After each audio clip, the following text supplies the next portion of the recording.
Mikey had a thought the other night. Oh boy. I was taking a look, making some changes to my guest list. And I had a thought, can you imagine if hull breacher was still legal? Can you imagine if people were out here still breaching for days? Can you imagine a blue-red treasures list that would currently exist with all of those wheel effects in breacher and all these new treasure cards? Does this hurt your head like it hurt mine? So what's funny is, you say this, acting like I have been hull breached before, and I haven't. And that's the sad thing, but also the good thing. You hate me when I take an extra turn. You would hate a hull breacher combo. So that's the thing. Like, I remember when I first started playing again, and it was like maybe a month into it, and hull breacher gets banned, and I'm like, why'd they ban this guy? Like, what did he do to you? And then I was like, okay, Golos makes sense. Why him? So I don't remember the guy's name on TikTok, but there's a guy on TikTok who makes videos about why cars are banned in Modern Legacy and stuff like that. And I wish I could like show you in 45 seconds. The only thing I think of, so you know the card Windfall, right? Yeah. Of course, everyone pitches their hand. Whoever has the most, that's how you catch. So you put a Windfall on the stack. You flash in a hull breacher. Because that's what you can do. Everyone pitches. Mm-hmm. You draw. Yep. No one else draws. Nope. You get all the treasures equal to the amount of cards they drew. Yep. One wheel. One wheel. How many wheels are legal? Enough of them. Way too many. And with that, welcome back. I can't even. It's a Hull Breacher Commander, the show where we talk about why we miss Hull Breacher. No, I'm just kidding. What's up, guys? Changing the name, HBC. Yeah, boy, Millzy. Welcome back to Hometown Commander. With me, as always, is Mikey. Let's go, baby. And today we got, we're back. I know that's we say that a lot, man. We say that a lot, but the truth is, I want us to say that every single there's time. a lot that's going on in our lives in the last 2 weeks, and we'll go over it a little bit. But I wanted to use this side episode one to be our welcome back. You know, we both had some things that have gone on, and some things that are going on in each of our lives. But we've got some cool ideas for the future. I've got some fun topics prepared for us today. So hopefully this episode is just going to bang out of the park. But Mikey, let's start with what's been going on in your life. Oh gosh, a lot. No, school started. And as our faithful 7 listeners know, that I work at a school, but You did work at a school. No longer do I work at a school. Yes, no, I got a new job. I start next Tuesday. At the time of this recording is a Wednesday. Or, no, it is a Tuesday. Oh my gosh. Listeners, he traded in his personality and his likelihood, and he's going corporate, man. He picked up a cube. He's just a number now. No, I'm just kidding. I don't know. I don't know what's about to happen, honestly. I'm about to go into this with like an open mind and hopefully like a very, very... It's like when you keep a two-lander, but it looks good. You're like, we're doing this. Like, but I have a ramp spell. I'm fine. I'm excited to see what happens. I will be a part of like marketing, but not coming up with the crazy marketing schemes. I have to like explain that to people very in detail, because like if not, they're like, oh, you're in marketing, you're about to be a blah blah blah. I also love that like you could just tell people you're in marketing and be like, oh, okay. like I love it's one of those things that you tell, like, oh, I'm in business. Oh, okay. Yeah, like, and everyone's like that could be a wide range of things, but we understand it's very hard to explain. Yeah, exactly. That's pretty great. Well, man, if I sound different, I had some dental surgery done. I'm dealing with a surgery that needed to be done. It's going to take me a little bit to recover from it. So if I have a slight lisp, that's why. I didn't even notice it. Like if it was happening last night, I didn't. The problem is I can hear it. Oh gosh! You know what I mean? The problem is not that I don't think other people can hear it. The problem is I can hear it, so I just assume everybody else can hear it. Oh gosh! The other thing, which I have no problem announcing on here, because I feel like not that many. This is terrible. Like no one who doesn't know this information is going to find it out because of this. I swear if they do, I'm going to laugh. And so I really don't care. But just a few weeks ago, my wife and I found out that we were pregnant, which we were really excited about.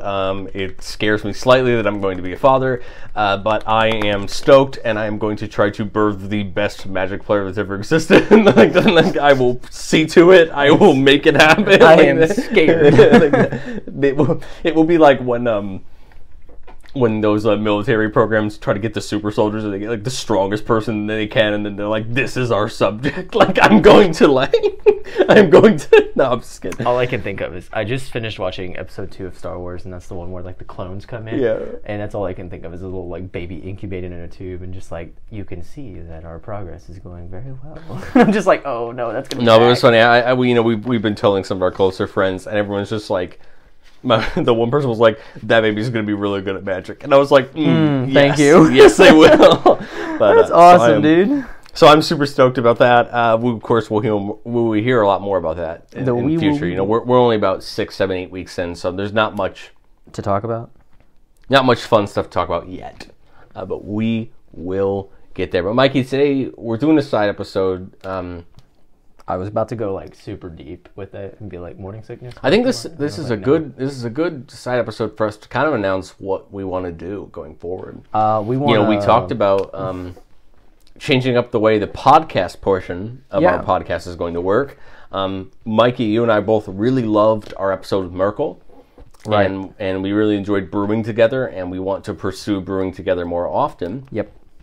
So for the foreseeable future, starting with this episode, our podcast is just going to post on Fridays, every other week. 1 week's going to be a side episode discussion about, other things, that kind of thing. And then that other episode will be us brewing a deck together, which you guys will hear next week after you hear this come out. But Mikey, what I really want to start this episode off is kind of letting the listener know what ideas we have for content. I've been in a lot of talks over the last few months about what the future of our podcast wants to be. We both really still enjoy doing this, whether or not we've received the viewership we want, or whatever it may be. We both really enjoy this platform. It's something we want to do. We both identified that.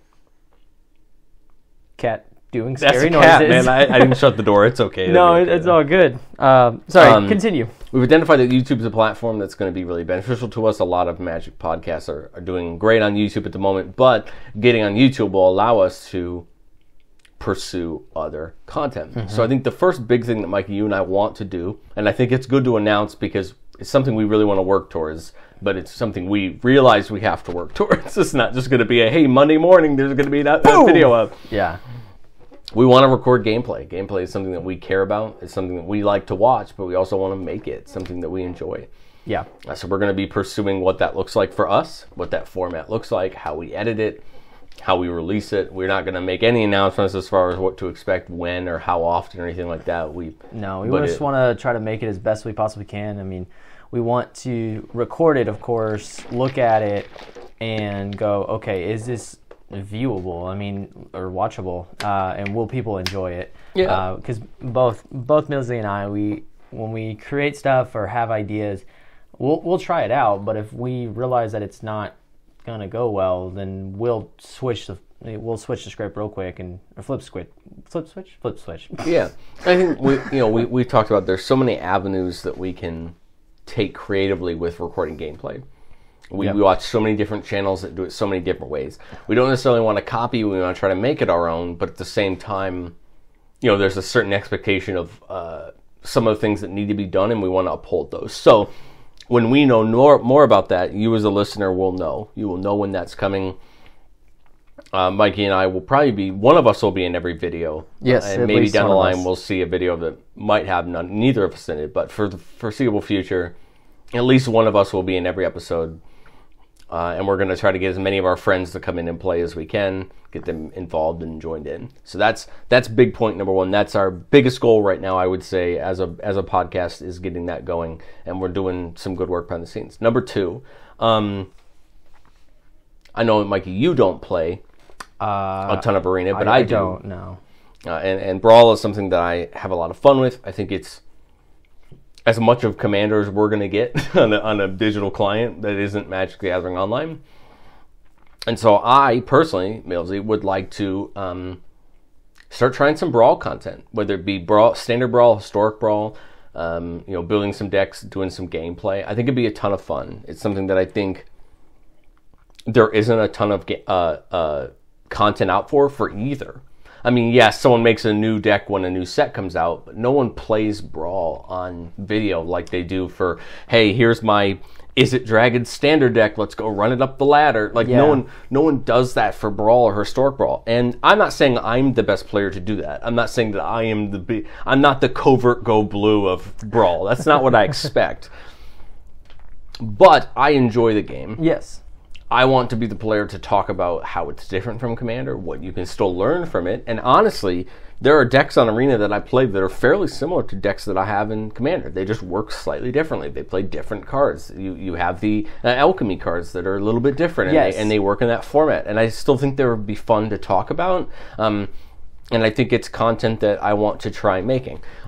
Is it something that I'm committing to forever? No, but I'm committing to try. I'm committing to try my best to make it work.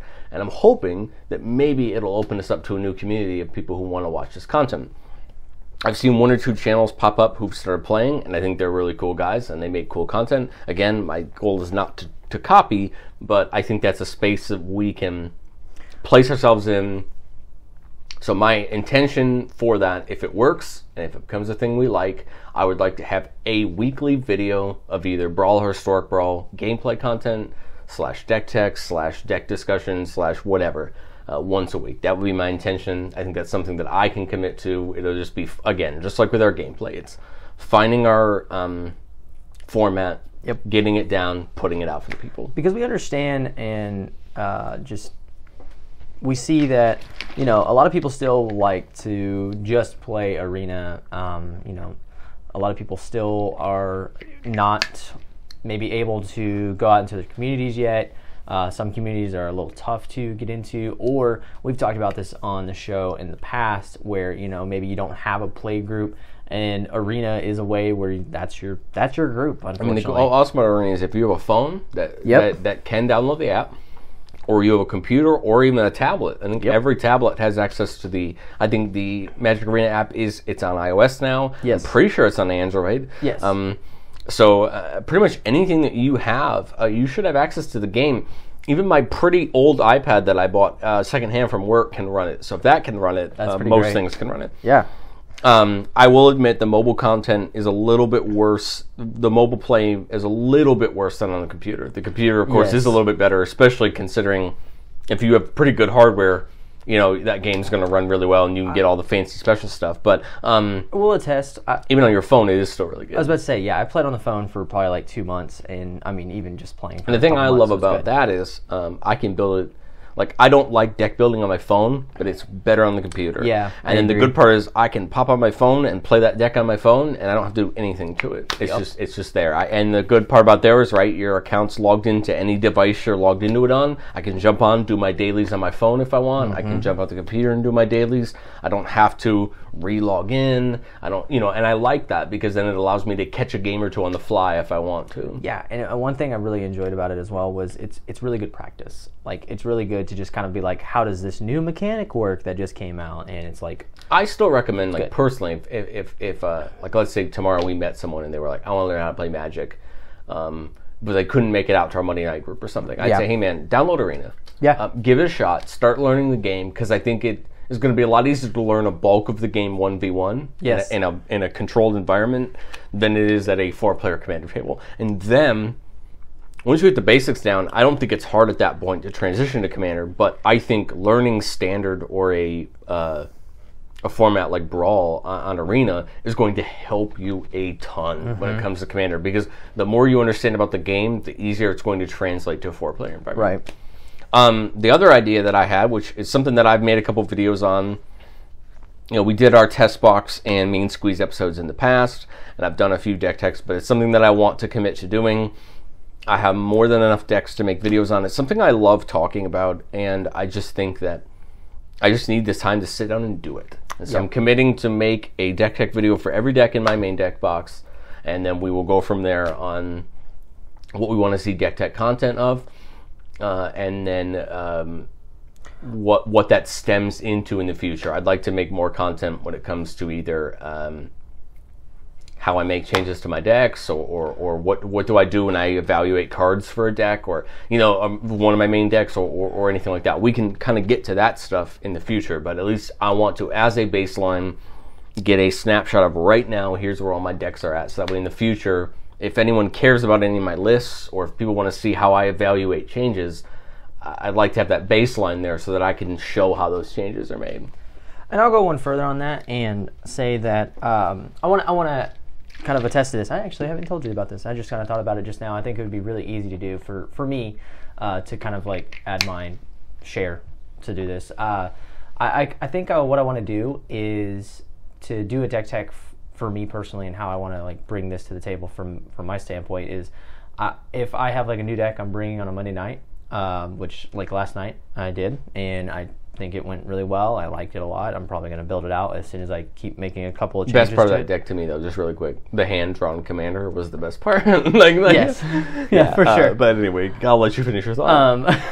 No, so like if I'm bringing a new deck to the table on a Monday night when we usually play on a Monday or something like that, what I'm probably going to try to do is either take like notes on my device or mental notes and whatnot, and then go back and kind of like, okay, the next day, like that Tuesday afternoon or something like that, I get done with work and have a couple hours free. I'll walk through my process of what I thought while building this deck, and then how these certain cards kind of helped me through some of the games and whatnot, and then what changes I'll probably make. I think that would be really easy to do and really fun, because that's kind of what I did today. This afternoon, I had had an hour where I could just kind of be like, okay, these are the changes I want to make, and these are the new cards I'm going to probably add to it. So I think we beat the absolute dead horse, but the horse needs to be beaten. Yes. About how a deck can look perfect on paper, but until you run the thing, Yes. you have no idea whether or not it works. And let me tell you, I have had smashing wins. Like Amodi and Miram to me are two decks that were literally wins right out of the box. Yeah. Those decks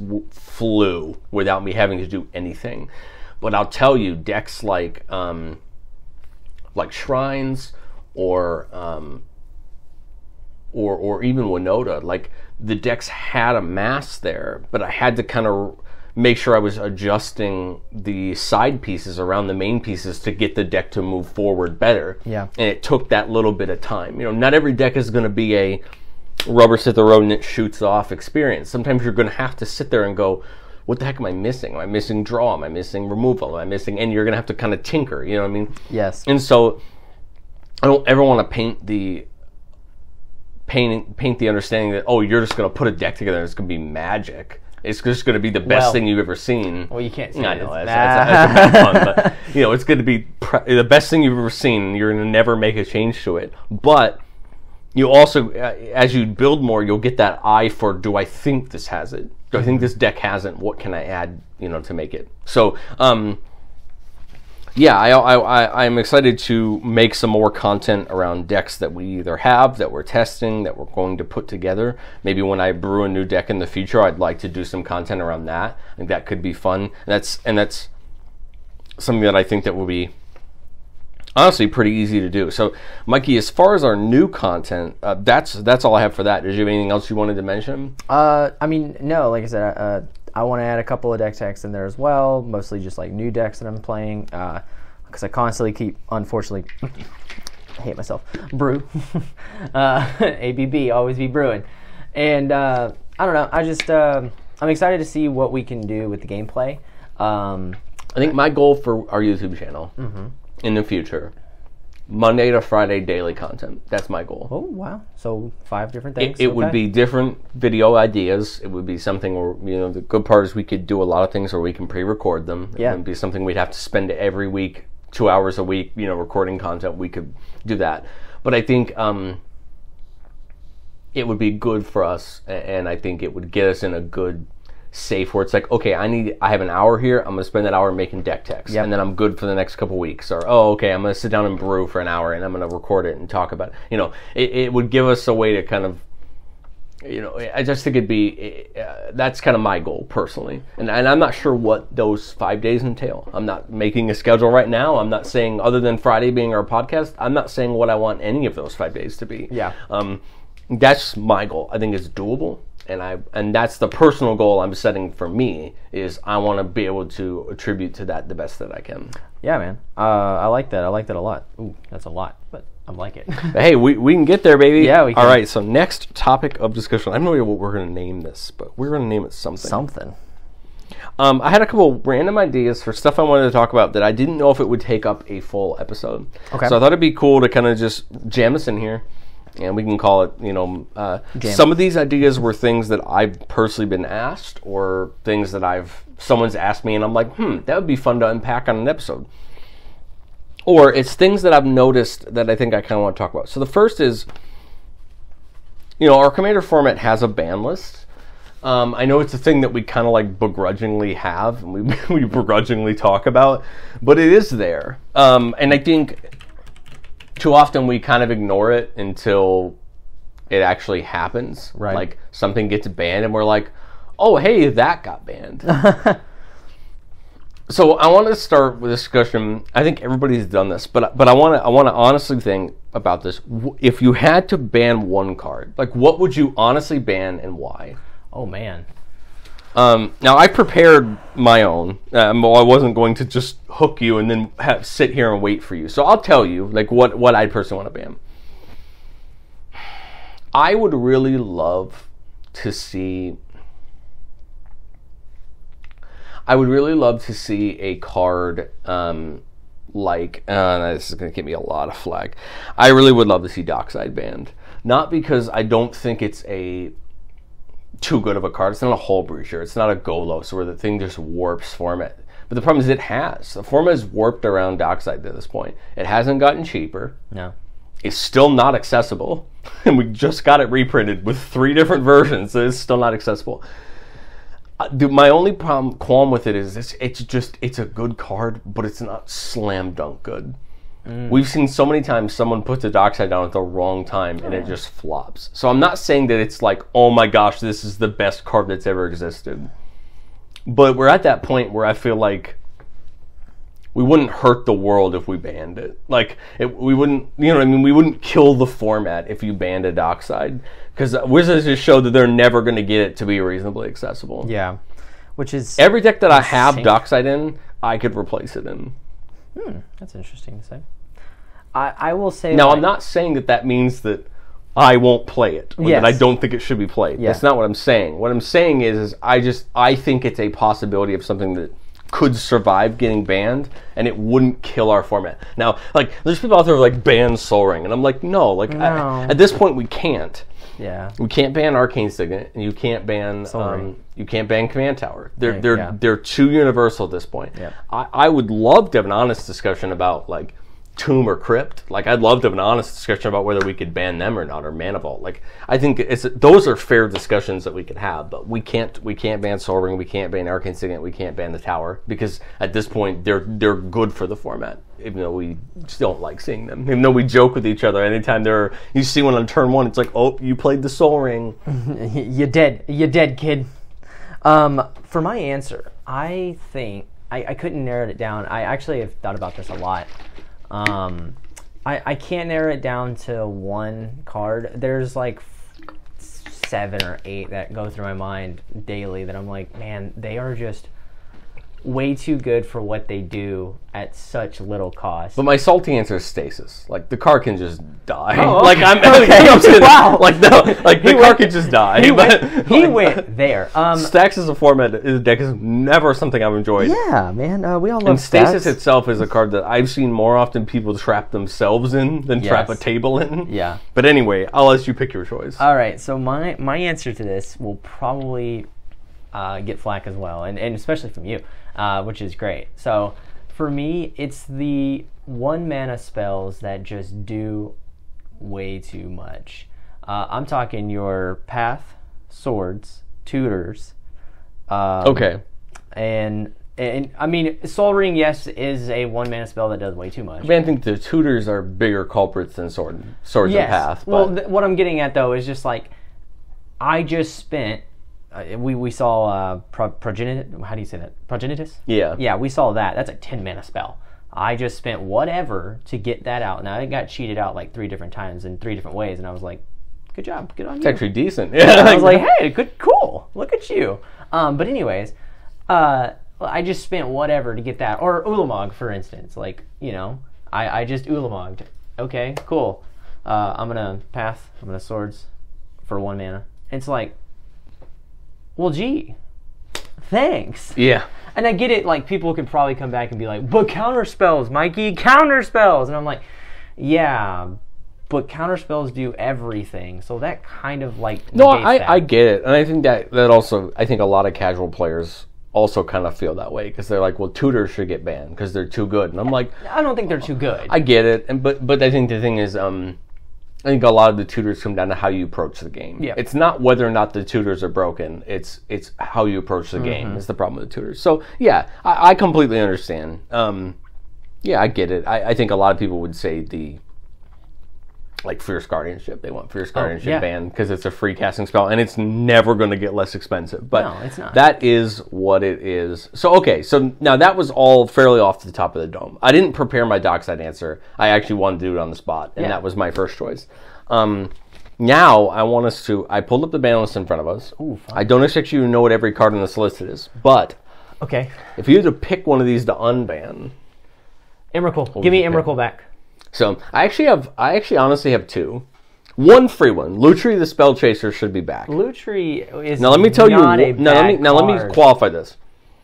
MTG Goldfish, their Commander podcast, just did an episode a few weeks ago where they talked about how they want to bring banned as Commander back. That means there's a list of cards that are banned only as a Commander, but you can play them in your 99. And I fully agree. I am content to let someone play Golos in the 99. I would just rather it not be a Commander. That's pretty cool. I never thought about that. So if that came back, Lutri, I agree. Yeah. Just ban it as a companion, but let you play it in the 99 because the card's not that bad, to be honest. But the main one, the reason I say that is, I don't see the bad part about Leovold. I know why people hate Leovold because it stops people from drawing cards, but there are so many cards that do that that are legal.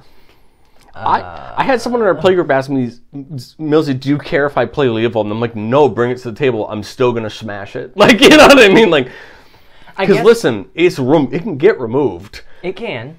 Well, we just talked about swords. And I know the joke is like it dies to Doomblade, but like it's the truth. Here's a question for you. You know it's in Sultai, right? Yeah. Oh, okay, cool. Just making sure you knew that. Okay, moving on.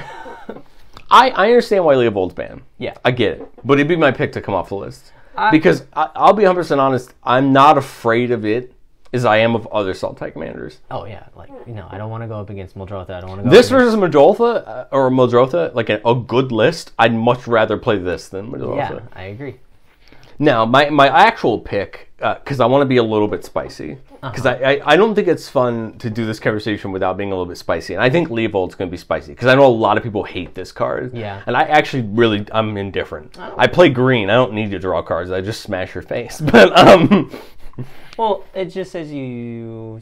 Each player can't draw more than one card each turn. I can still draw for turn. That's fine, yeah. Give me my one card, thank you. Doesn't stop me from ramping. Nope. Doesn't stop me from... Smashing?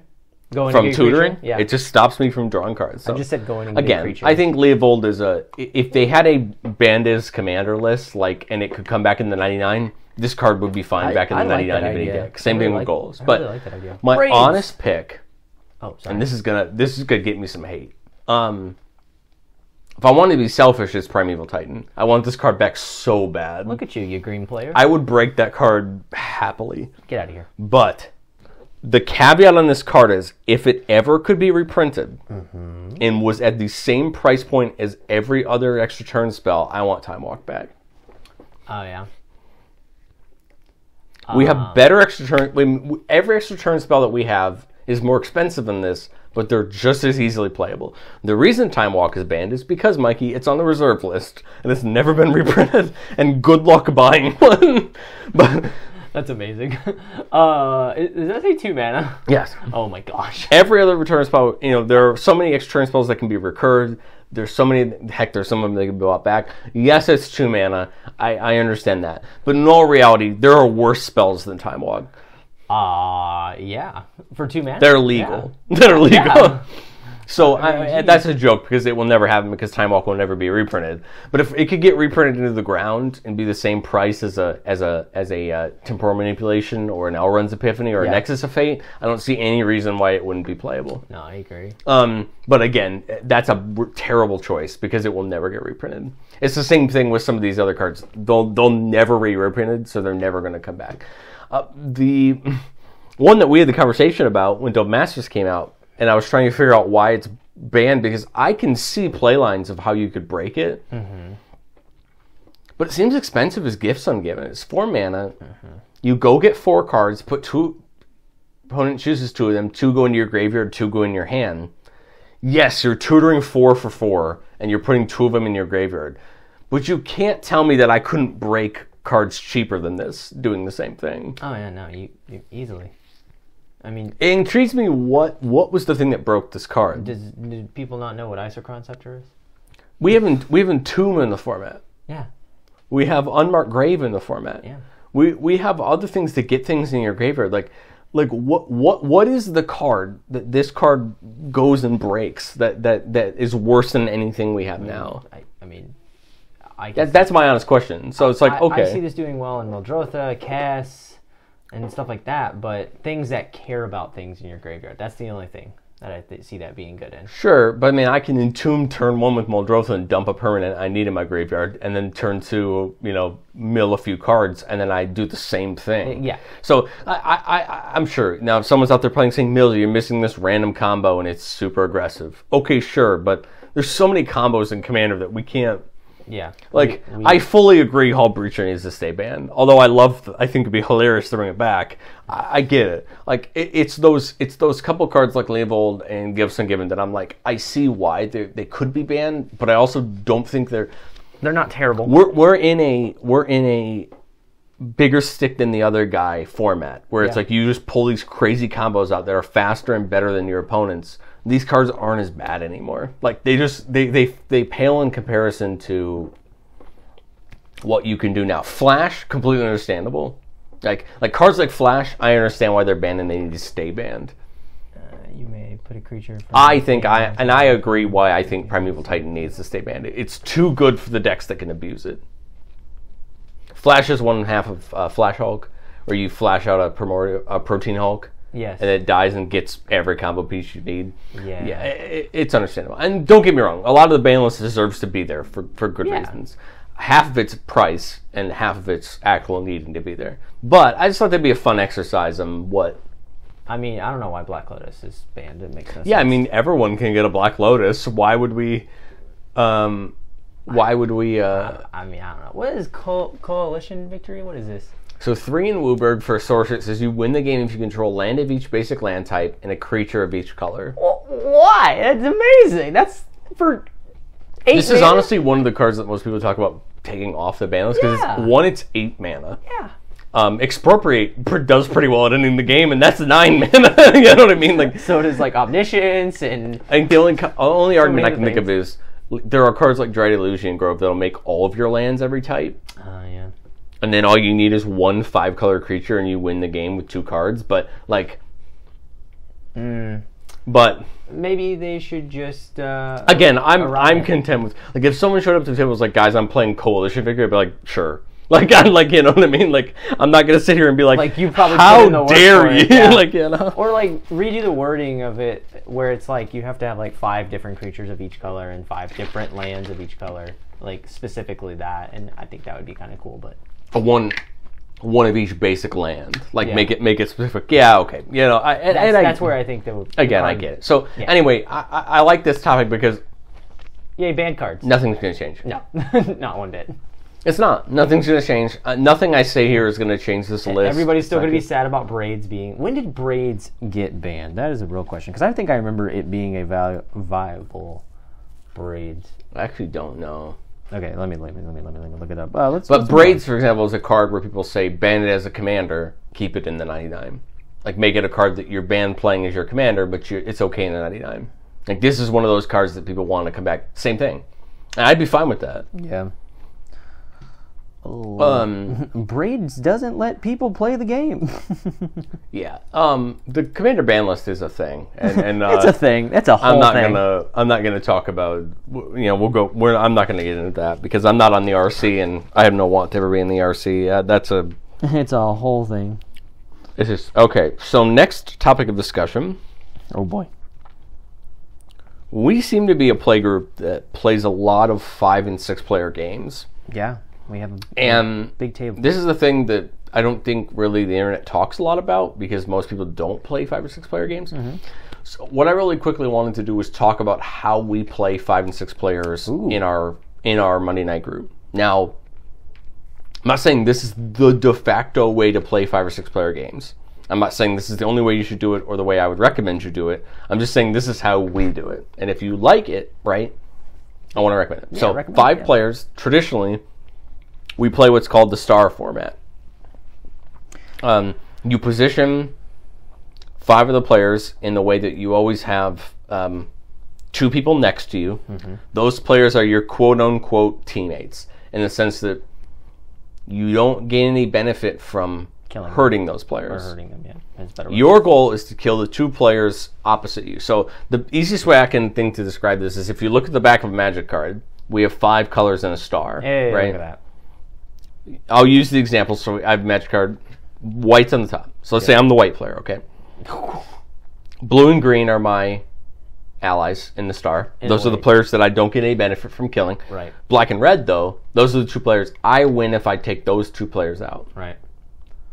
But anytime a player were to get knocked out, the game checks who would win. More than one player could win. If I knock the whole table out, I run the risk of having other players technically win the game, because the rules say when your opponent's across them, you die, you win the game. Yep.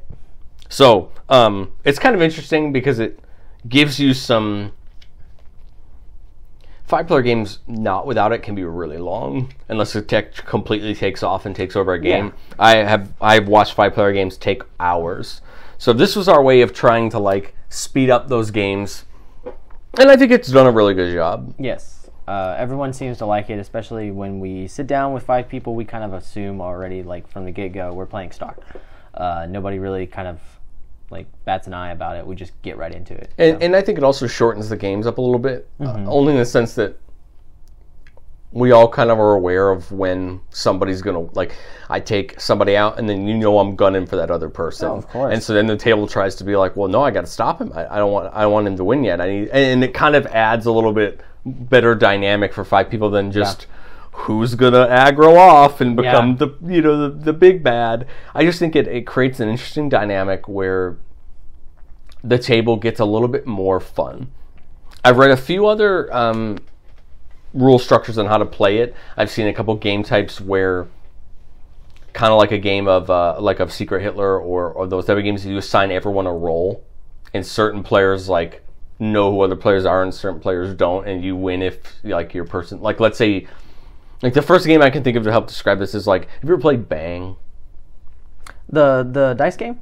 Yeah, I've only ever played the card-type version, but I'm sure they're similar. Yeah. So Bang, you have a sheriff, and then you have 2 deputies. Yes. And there's the outlaws. The outlaws win if the sheriff dies.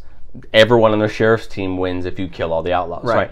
So there's a little bit of, like, that kind of style where people are on each other's teams and people have roles. And to me, it just seems too convoluted. Oh, for sure. Now, I mean, like, if, like, we played it, if you played it, or if you wanted to play it to where you had like one enemy, and if you defeated that one enemy without anybody else knowing or something like that, like maybe that. And that's what one's like a spy, and their goal is to kill the certain person without anyone else knowing him. And okay, I'm cool with that, but like to me, it gets a little complicated. Yeah, no, we're still playing Star Magic. It's straightforward. You're still playing Magic. Mm-hmm. I mean, if you kill the whole table, you kill the whole table. I mean. My view is if I kill the entire table, I'm whether they win with me or not, I still win. You know what I mean? Like, but anyway, yeah. So for 6 players, we've traditionally done basically 3-team 2-headed giant. Yeah. So 2-headed giant, for those who aren't aware, is a draft format where you play 2 teams of 2. You share a life total. You attack and block together. You do not share permanents. You don't share hands. You don't share libraries or graveyards. But you can see each other's hands, you talk to each other, you strategize together, and you take your turn at the same time. You go through all your phases together, you do your combats together. I don't know, I'm going to go through kind of the changes that we've made to it. I don't know if these are official 2-headed giant rules or if we've just made these changes and it's worked better. We share a life total, so we start with 80 for each team. You attack and block together, meaning you block as a team, not as individual players. So if you attack a team, the entire team can block with their creatures, not just one player. Right. So for the purposes of attacking effects, you're not declaring an attack at a player, you're declaring an attack at a team. So for things like myriad and things like that, it's only teams, not players. So that's the benefit, is so you can have decks that pair together and help each other out. Yes, which we, for some weird reason, have not done that yet. For the purposes of card effects, if it says each opponent discards a card, every individual opponent is separate. Yep. That's to help maximize those cards to be more effective in that format. Right. If it says each opponent loses a life, each team would lose 2 life. For the purpose of extra turns, the team takes extra turn together. Yep. And for the purpose of sacrificing creatures, if it said each player sacrifices a creature, each individual player on that team would have to sacrifice a creature. Yep. Our goal was to try to get all of the benefit of being a team while still giving the downside so that it isn't broken. Because, let's say it was 1 per team for sacrifice. Well, if you have a guy who has a token deck, you'll never actually lose anything. Or you get a guy who's drawing 30 cards and that says each team discards a card. Cool, I'll just pitch a land out of my hand. You know what I mean? Yeah. The goal is to try to keep the downsides there, but create an upside for the teams where maybe one player is a slower start and the other player can kind of catch up and go hopefully play catch up. We've also, you don't share mana. Yes, you don't share permanents. Yep. So can't give each other cards. Right. Nothing like that. For the purposes of effects, your things are your things. Yes. So creatures you control are just the creatures that you individually control. So it's not like you could like your opponent couldn't use an effect that like their buffs would only work on their creatures. It wouldn't work on your team's creatures. Right. Again, trying to get the benefits of the team while still keeping individuality. Yep. Yeah, and it's worked, I think, really well. Yes. The glaring differences I've seen are, we had a couple games last night. We played 4 games with 6 of us, and there was a game or two where the decks were clearly mismatched. But even in the games where the decks were clearly mismatched, the game went probably longer than it would have in a 4-player game. Yes. Like, it definitely helped with the kind of, like, if a player has a slow start, their teammates there to help them out with some blockers. Or, I agree. And I think it's interesting because it's funny because we've done no strategy as far as pairing decks together. No, which is very interesting because we should assume that we more than likely are going to play a team up game. But like, for example, last week we teamed up. Yeah, you and I for the first time, and we did nothing to plan our decks together. No. In fact, most of the time whoever I'm with, I'll wait and see what they're playing, and I'll try to like sneak what I'm playing in to benefit or kind of protect. And I think I probably skewed that off by a lot by saying I'm literally just playing 5-color gates and nothing else tonight. Yeah. Well, and that deck is still like in the testy of test phases where I'm like, what the heck do I do with this thing? So it was really funny because like last night, for example, game 1, I won the game without my partner's help. In all reality. Yeah. Game 2, it came down to one of those things where you're a couple mana off, you're a card off, and your opponent goes off before you do, and you go, okay, that's commander. At the end of the day. That was me. Yay. And I think game 3, what was it? Game 3. Yeah, game 3. Y'all won game 3, and then if I remember, it was fairly handedly. It was a grind for a little bit, but that was the one where he was playing Duke, right? I thought it was game 4. Because game 4 we won. Brian won. He played the combo with Animar. Because that was the Duke game. Because we were like set to win with Duke. That's right. Yeah. Well, so the 4th game, like my opponent, my teammate carried me. Yeah. For sure. Same with my teammate. And that was interesting. It's interesting when you're like, okay, well, I can take a turn off because my teammate's carrying me. But then there were other games where I was carrying my teammate. But anyway, it's just interesting because it balances some of the really good decks out because it's not as easy to game the system when you have more players to deal with. You've got more counter spells available. You have more removal available. Yes. You have more access to things. And I think that's good because it makes the game a little bit tougher. Like, you got to actually play really well to pull out a game with technically 4 opponents instead of 2. Yeah. But I like it because it kind of it doesn't feel as bad when a team goes out. Like, because a lot of the times the game, a team's not getting knocked down in turn 4. Teams get knocked down in turn 10 or 11. Games are going a little bit longer, but they feel a little faster pace because we're kind of all working together and kind of moving along. And you can see the controlled chaos of it all when you look at a board state and you're like, I have like X amount of creatures. That person has X amount of artifacts. That person just played 14, instances. Okay, cool. This makes sense that we are at this state of, the about to cross over that peak where somebody's about to go out, where somebody's about to probably knock somebody out. And the fun part is, like, let's say, you got to get your little 1/1 in for an effect. Well, you go... The problem is, like, in a real game, I could attack you, but your partner's got a ton of blockers, so I can't attack y'all. I have to attack them. Yes. Or we have played 8-player two-headed giants, so 4 teams of 2, and that... I liked it when we did that. The problem was... That's going to be where we have to, like, actually sit down and go, what kind of decks work with... Well, it wasn't just that. The problem was that in games like that, we got to limit turn length a little bit, because the problem we had was... A lot of great conversation was happening. Don't get me wrong, there was a fun game to play, whether I won or not. But the game was just getting terribly long because we weren't actively keeping our turns at a good pace. Like, if we played that speed in a 4-player game, everyone would have noticed, hey, this game's taking a while. We kind of need to speed this up. But the problem is, because there's more people involved, more people are doing things, you don't realize that it's taking as long as it is. Whereas I have yet to see a 6-player game that we played go as long as that 8-player game did. Right, yeah. Because eventually someone's going to hit the advantage point and it's going to get pushed forward. Yeah. And it's interesting to see that too, because, like, I think of, like, last night, my partner, he literally leaned over opening hand of the last game. He's like, I have my infinite combo in hand. And I was like, oh, cool. And I looked at my opening hand and I was like, I have 2 lands. Like, all right, let's see what we can do, I guess. And when we both played it off, like, we had nothing going on. And I think that's another thing that that Commander, that a lot of people want out of Commander and some people don't get. Like, our table rarely gets this. And that's, like, the politics side of it all. Like, playing the part of, we're really not doing anything. And I mean, or playing the part of, like, hey, you wanna, yeah. And we saw that a lot last night. Like, I remember Roy kept asking literally me, like, hey, if I hit you for 5, can we hit you for 5? And he did. And then when that happened, like, we saw I can never say it. Say Progenitus? Progenitus, yeah. Yeah, that guy. We saw him come Came out for free. Yeah, and I didn't realize that. And I was like, cool, now there's that giant thing happening. See, the reason I like the two-headed giant is, like, I'll snapshot game 4 last night. It was the game that y'all won on the back of the Infinite Combat. Brian won. I did not do anything. Y'all, the team, won.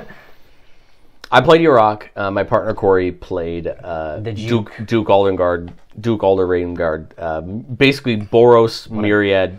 It's a deck. Yeah. It is a deck. Yeah. It's Watch not, out, Ishin. For me, it's not Winota. Like, Winota's clearly a better deck, but, like, it's up there. It's on one of paper, not in arena. Well, we won't talk about that. Sorry. I'm gonna go cry. Sorry, I didn't mean to do that. I wasn't ready for that. No, my bad. I'm just kidding. That deck is strong. Yeah, and so, for example, game 4, he carried me for a lot of the game because I took a safe hand, and unfortunately, sometimes you keep a safe hand and then you don't get a payoff for the safe hand. And it was one of those things where I kept a 5-lander because the 2 other cards were great. And I was like, okay, if I hit literally anything that's gas, we going. 4 lands, top 4. And I was like, okay.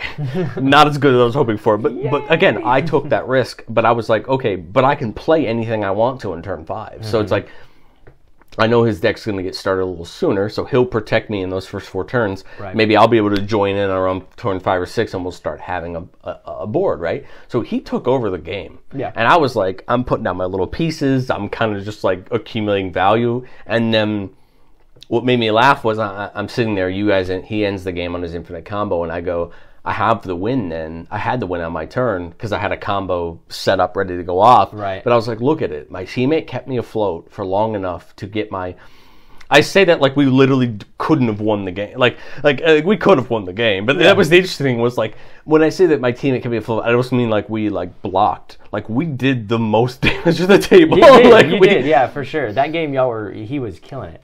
I mean, we were just mowing stuff over. But I was like, look at that, though. That's an example where the team helped because, like, even in your case, you had kind of gotten an iffy start like I did, and you were kind of still piecing things together. Oh, yeah, for whereas sure. your teammate was like building and building, and it was the same for the other team. You know, one person was going off, and the other person was trying to figure out what the heck. And the thing I like about that is, then let's say you get that bad draw.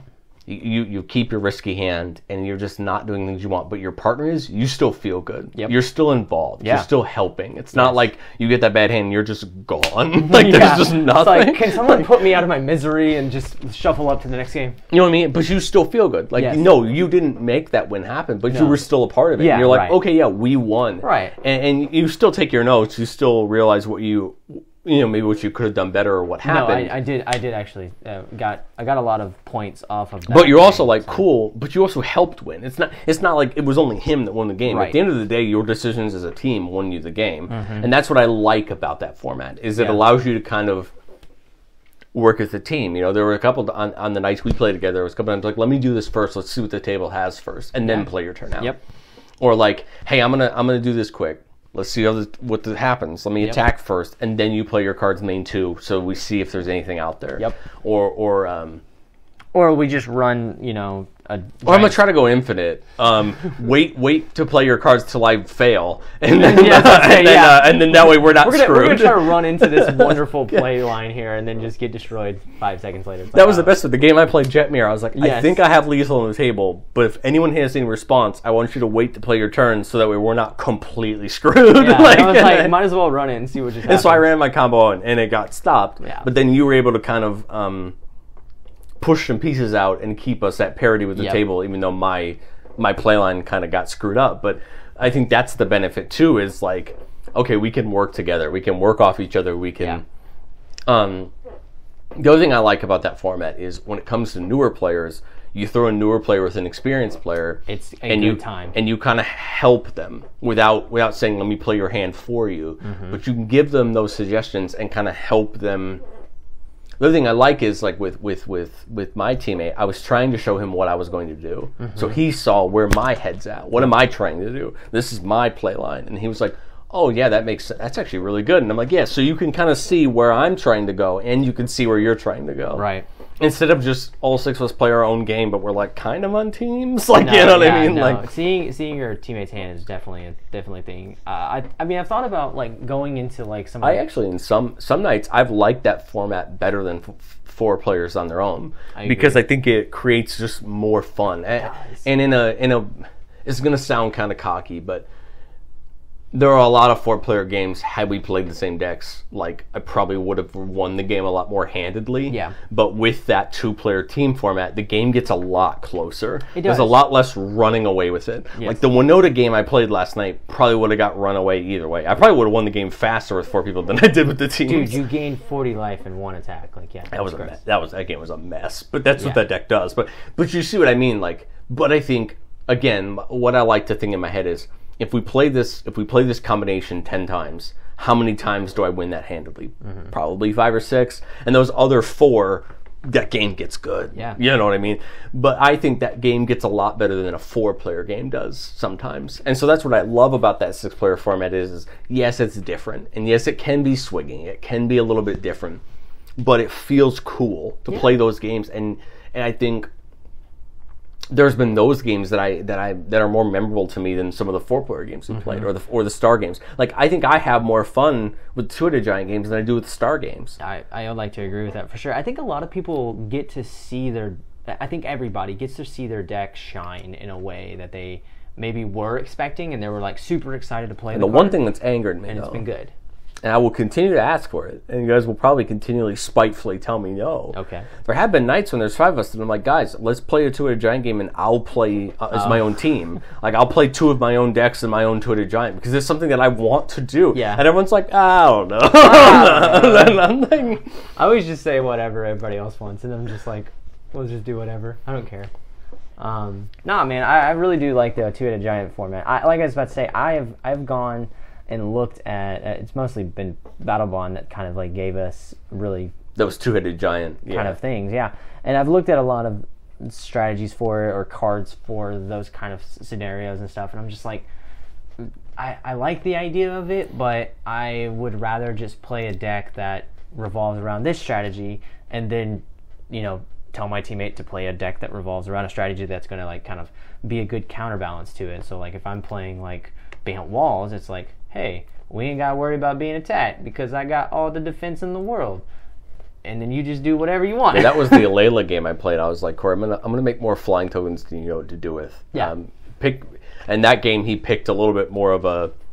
He played his John Arenicus deck, which is a little more hit and miss. That deck definitely, as a combo deck, it definitely has its times where it doesn't. It failed to fire, basically, what happened in that game. But it didn't matter because I was able to carry that game. Yeah. Whereas in that fourth game, I mean, he definitely carried me. So it was like, what I like about those, if you play with the same partner all night, you tend to see those games where like you kind of trade off who's doing that like heavy work. And I think that's really cool because then it doesn't feel like, oh, well, let's say you're on a team with someone who's a better player than you. It's not always like, well, he's just going to win the game. I'm just involved. It's like, no, I'm actually doing good work. Like I'm actually getting involved. The game's, I'm affecting the game. It's not just he's going to win the game for us. Yeah. To make it full circle, or to bring it full circle, would you want to do a 3-team 2-headed giant game for content? Oh, for sure. Okay. I'm never opposed to it. I think the thing is, it needs to look good. We have to get better. I think the only thing that's stopping me is we got to get good at recording 4-player gameplay. Of course. Because you have to start tracking a lot of things. Yes. And it's going to require just a lot of attention. Yes. That I think needs done. But I have one last small topic, and then we'll end it. Oh boy, I thought that was the last one. I'm excited. I realize we got a few minutes. And no, here we go. I didn't think about this beforehand, which is why I think this is going to be fun. Very, very seldom do we pick or give people suggestions on what to build for each other or for people in our playgroup. Like, I mean, I've had someone ask me, hey, Millzy, I need a Boros commander. What should I look into? And I'll give them a couple choices. Like, hey, these seem really fun. People like these. We don't really do it for each other. Very rarely. You and me? Yeah, very rarely. Oh, goodness, yeah. So, the last topic I have for this afternoon is, what commander would we want to see each other build? You're building Kozilek. No, I'm just kidding. You don't want to see it. No, I don't want to see it. Maybe I do. I joke that way about a lot of things, but I mean it. Like, you don't want to see that deck. I want to see it, and we'll be teammates. But so my thought here is, and I didn't prepare an answer. I mean it. I didn't prepare an answer. Okay. I just mean it doesn't necessarily have to be a commander. It could be a color combination. It could be a deck archetype. Like, what would you want to see me build, and vice versa for you? Like, for you, for example. Now, remember, I didn't prepare it. You can see I have nothing written down. No, you're fine. You're going off the cuff. Yeah. I would love to see you build. Give it to me. Give it to me. I want to look it up right now on Scryfall and be super excited. I want to see you build. And so my thought process here, I'll explain it. I want to see you build a deck that I would build and see how you would build it different than me. I think that's some of what I want because we're different players. Yeah. So, like, to me, like, I would love to see how you'd approach Sithis. That's a deck that I loved my time with, and I secretly might bring it back in the test box every now and then. It's a deck that I love. I love Enchantress decks, and it's a really fun commander. It is. I would love to see what you do with it. Because you've seen me. You've seen what I've done with it plenty of times. Yeah. I'd love to see what you do with it. Because I think we're similar in some ways, but we're also very different in some ways. So I would love to see what your Sithis list looks like. How does it function? And the reason I picked Sithis was, we did our Merkle episode, Wink Wink Nudge Nudge, we brewed together, and I realized that you and I approached that differently, but I was like, I wonder if we'd approach a more straightforward enchantment commander like Sithis differently. Right. That's nice.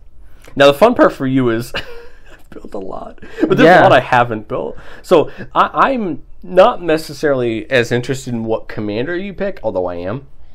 I'm kind of interested in whether you pick me an archetype or if you pick me an actual commander. And I want to say this with all the love in my heart. I would love to see what you could if you could figure out the dumb puzzle that is vehicles and do it under the Brea umbrella. Okay. Yeah. I'm not like the point of this conversation is not like, all right, 2 weeks from now we're gonna have lists. No, of course, but no, like, that's like I'm honestly okay. Yeah. the reason why I say that is Derry. because Okay, Derry, yeah, okay, okay, yeah, okay, Derry. Derry, okay. No, the reason why I say it though is because like it's been something that obviously like I've looked into. I've wanted to try to brew around. I keep starting the list and then deleting the list literally 5 to 10 cards in because I'm like, this. See, that's no sense. it's a challenge I'll take. I have no problem trying. I mean, I'm not gonna like prioritize it and do it right now, but like it's definitely something I'll try. I am intrigued though because I could never feel. I figured vehicles out, but not in a way that I wanted to. Right. The vehicles deck I figured out was good because it was a Layla. Like it wasn't good because it was vehicles. It was good because it was a Layla. Yeah. And I genuinely believe that. A Layla is a good commander. Any artifact or enchantment strategy in a Layla is good as long as you build into it. You know what I mean? Is good. Okay, so let's go one deeper. Okay. Okay, so you gave me Brea, specifically vehicles. I like it. I dig it. I dig it. I am willing to try it. You know what? I would love to see you. Okay. Let's go to 2 because we got a couple minutes. I'm prepared for that. No, I'm just kidding. Again, no notes. I haven't prepared anything. I would love to see. This might enrage you. Go for it, man. And the rules here would be that if it's a deck, like if you pick a deck that you have, of course I wouldn't look at your list. Of course, I want you to build a Modi. I want you to truly see if you think that the deck is as easy as you think it is. Because that's the one deck in my deck box I think people think is like easy. It's like Staples button easy. Like you just dump cards into the deck and they work. I want to see if you think the deck is as easy as you think it is. So that would be my pick. Okay. You can take a Modi whatever route you want to. You don't have to go the same route as I did. But that's my pick. And so Sithis is half a deck I used to have. But I'll pick a Modi. Now, if you want to pick a deck you have for the second one, you're more than welcome to. But I'm intrigued because I think a lot of people in our play group view specifically a Modi as this easy win deck. I think Winota's the same way, although Winota, in my opinion, is actually a little bit easier. The deck's a little bit easier to make work than a Modi is, because your mana requirement's a third of what you need to make a Modi work. But well, you're playing in green with a Modi, so you can kind of get there. It evens out a little bit, just a little, not much. But twofold, I want to see A, if you really think it's easy win, boy, as easy win as you think it is, and 2, I want to see what you would do with, like honestly, what you would do with it. And I hoped that's why you picked Brea, was because you honestly want to see what I would. Yeah. A Modi, I mean, I want to pick your brain about it. I doubt you would build a list better than mine, in my opinion. I think my list is the best list I can come up with, and I've seen the thing storm off hundreds of times. I mean, the deck is gross to pilot, but I want to see if, 1, you think it's as easy to build as everyone likes to crap on it for, and 2, what it looks like. Okay, dear. Okay. Okay. Yeah. Now I've got the second choice. I hope you'll pick, but I'll let you pick, and then I'll tell you what I would like for you to pick. What I think would be interesting. That I've wanted to do for a long time, but out of respect, I haven't. Is it Torbrand? I thought about saying it. That's a deck I'd love to try my hand at. Yeah, go for it, dude. I think it'd be interesting for sure. I mean, I'm putting together another list for him and whatnot. But I don't know if there's any other ones you'd pick. Like, I really don't know, to be fair. Like, I mean, no, I don't want to watch you play Slivers. No, I don't want to watch you play Eldrazi. I mean, Get Rug Monster has always got a close spot to my heart. I don't know why, but it does. Here's my problem with Get Rug. I don't want to play him. I want to tutor him in Yurok and like break the hell out of it. Like, yeah, of course. Like, and the only reason I say this is because I love Tatiova. Yeah, she's and great. I love Gitrog, and Yurok is my way to play both of them. Yeah. And so that's the only reason I won't play Gitrog proper. I like Gitrog, and I've seen gross Gitrog decks. I've played against Gitrog decks that make my head hurt. And I know that you're bringing, or you're wanting to bring in like Abs and Super Friends. So, I mean, I'm not going to, like, be like, oh, yeah, you got to play, Planeswalkers. But, yeah, no. I will tell you, though, I intend to build Spara Super Friends before I build Kethis, and the reason is because I plan on giving our Merkle list its shot. And the more I look at that list, the more I realize it has more than I like in it. It's sweet. And I really want to like give it its paces and actually try it. And if it becomes the Abzan deck that I've been looking for, cool. I don't need to look any further. Yeah, for sure. Make the Dwarf Noble. Let's see what happens. All right. Because, I mean, I think since it's in one, a monocolor, and two, in such a very open range of what it does, I think, I mean, you could build a list that is 10 times better than mine, but then I could turn around and build another list that's 10 times better than the one that you just built. I think that is what I like about Torbran so much is... It's a wide open commander. It is a very wide open commander, which makes it a lot of fun. It's not, stricken down to, like, you can only have, like, creatures do this damage. It's everything, and I think that's really great. I think it's really fun. So that'd be awesome to see, especially since like you have more experience than I do, and I want to see that. So, all right, well, make it happen, Captain. We really didn't get to one of my topics, but that's okay. I mean, we could probably dang it, do it in another episode, unless you want to take the 10 minutes to do it. Let's do it. Let's see what it is. Okay. Might as well. So my fifth topic is something that we talked about last night, and I think it's something that I wanted to mention during the 6-player conversation, but I didn't want to like side rail it. But I noticed the one thing that our play group fails with at times is planning their turns ahead. Mm-hmm. I just wanted to briefly talk about why it's important to plan your turn ahead. So you ain't taking 6 years to do one thing. For me, it's twofold. One, you don't take forever. I think the problem with Commander games, if we all can agree on, is that sometimes they take way too long. Mm-hmm. There are games that people are just prisoners in that take way too long because, no one has a plan, no one's pushing forward. The second thing is I actually think you get better as a player when you're planning your turn out. When you're keeping yourself, when you're putting yourself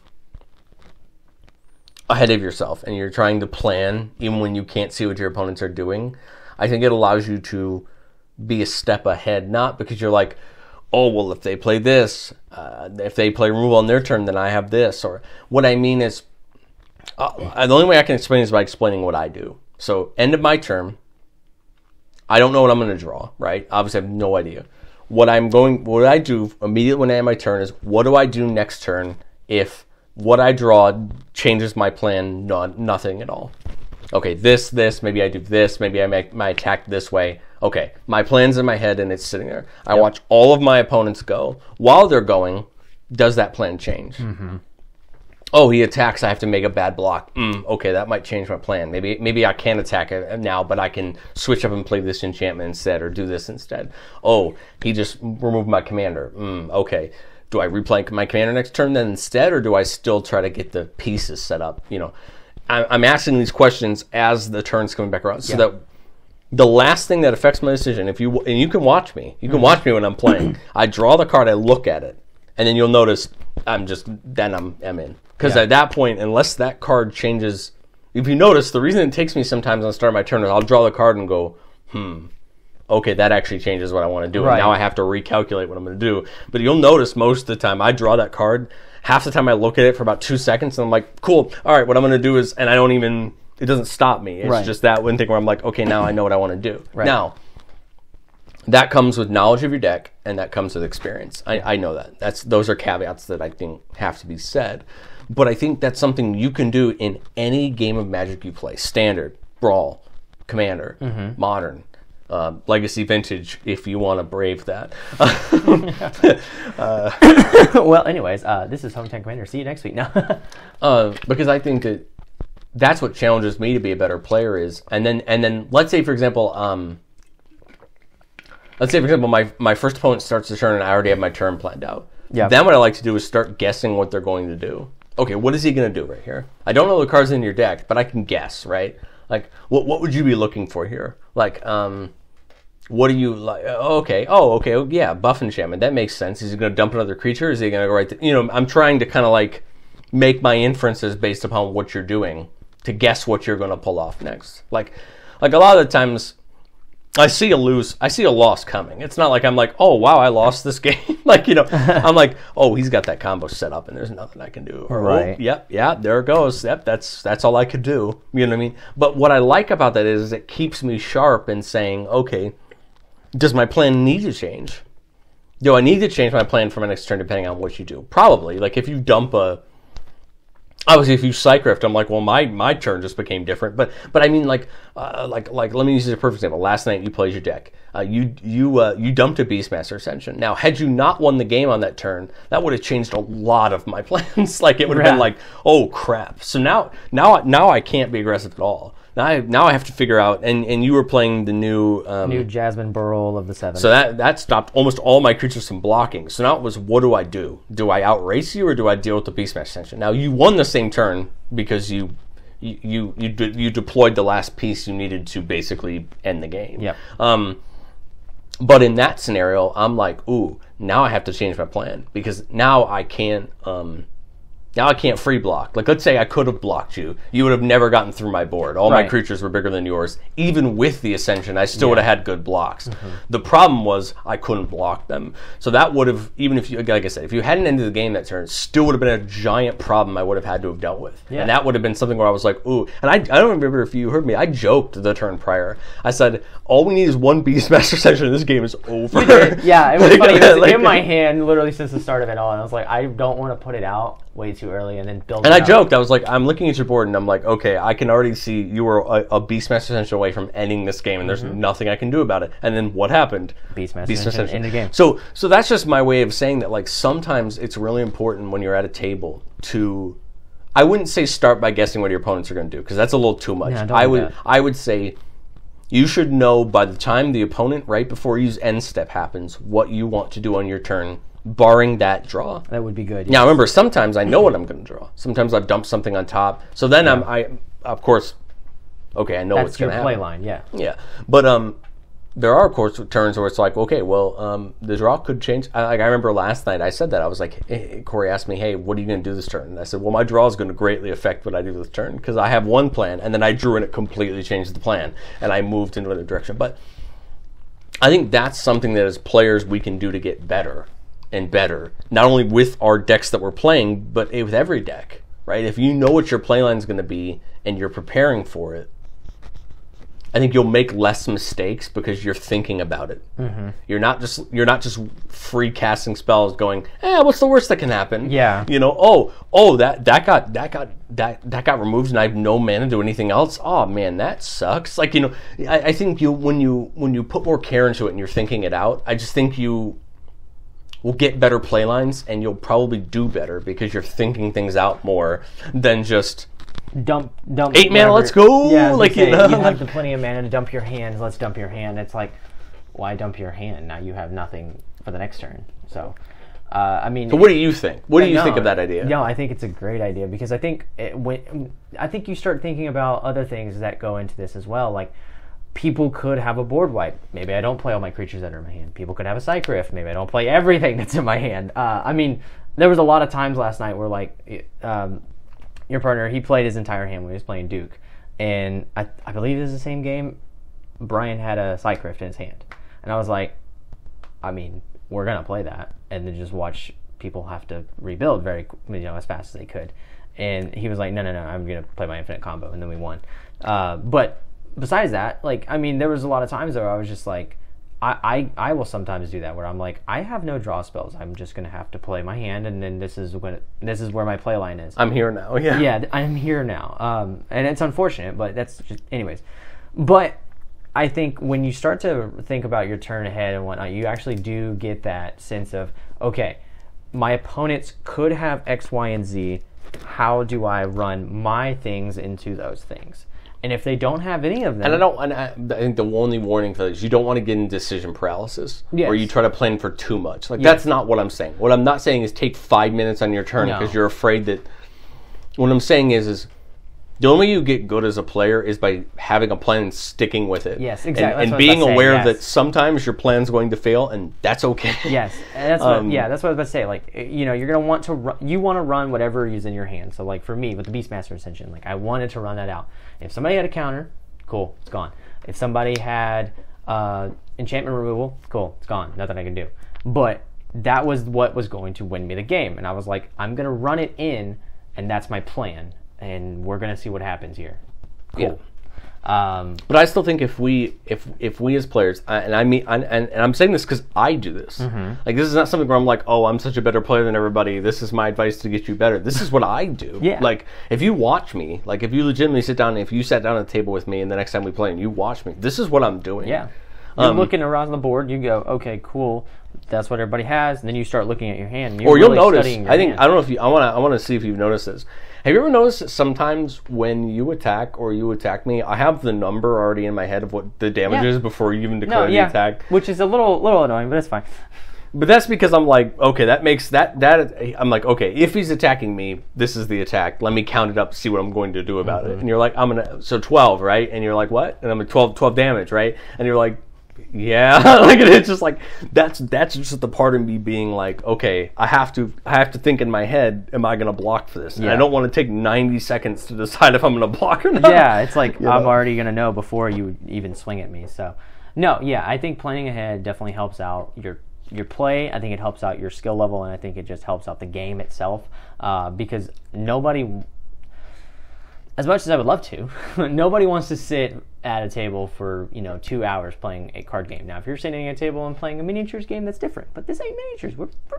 It's cards. And those games are set up for longer games. Exactly. For a reason. Exactly. Yeah. This is cards. Let's play cards. Wanted to play Risk, I'd play Risk. Hey, I love Risk. Anyway, well, guys, that's all I have for this side episode. We got through the 5 topics I wanted to talk about, and I just thought these would be good topics. Yeah, don't worry. He didn't ask if I had any topics I wanted to talk about. No, I'm just kidding. Well, I actually told you I wasn't going to tell you about any of them. I would love to see our side episodes be more like this in the future. We just bring a couple topics and talk about them. Yeah. I'm not saying that I need to prepare the list every time, but I just think it'd be fun to make our side episodes. It's on you every single time. All right, well, heck yeah, man. You can't tell me, though. It's a surprise. I think this is a good idea. I think I like our set episodes, but I also think it'd be more fun to talk and react to different things.